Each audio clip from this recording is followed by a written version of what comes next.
আজকে প্রথম রমজানে রোজা রাখার জন্য সাহারি করতেছি। তো সাহারির সময় উঠছি, একটু খারাপ লাগবে, কাজ করতেছে বাসার জন্য। বাসায় থাকলে সবারই নিয়ে একসাথে সাহারি করতাম। দেখা যায় ইফতারের সময় সবাই একসাথে থাকতো, বাবা মা সবাই একসাথে থাকতো। তখন হঠাৎ মনে পড়লো যে আসলে আমার তো বাবা মা আছে, আমি একদিন না একদিন তাদের সাথে বসে সাহারি করতে পারবো, এই সময়গুলো অনুভব করতে পারবো। কিন্তু যাদের বাবা মা নাই, যারা না খেয়ে রোজা রাখতেছে, তাদের কষ্টটা কে দেখবে? আর তাদের কষ্টটার তুলনা করতে গেলে আমারটা কিছুই না। আল্লাহ পাক আমাকে অনেক ভালো রাখছে। আপনারা যারা মনে করেন যে অনেক কষ্টে আছেন,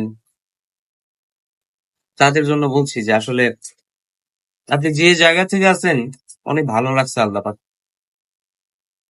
আপনি আপনার নিচের মানুষগুলোর দিকে খেয়াল করেন, তারা কেমনে কষ্টে আছে, তার থেকে আপনি অনেক ভালো আছেন। আল্লাহ পাকের কাছে সব থেকে বড় নিয়ামত হচ্ছে সুস্থতা। এটা চাইবেন আল্লাহর কাছ থেকে, আর কিছু লাগবে না। সুস্থতা আল্লাহ পাকের সবচেয়ে বড় নিয়ামত। আপনি সুস্থ আছেন, কোনো কিছু করতে পারবেন। যারা অসুস্থ আছে, তাদেরটা একবার চিন্তা করেন, তারা কেমন কষ্টে আছে। তো আল্লাহ পাক সবাইকে রোজা রাখার তৌফিক দান করুক। এই রমজান মাসে আমার মতো যেন কারো না হতে হয়।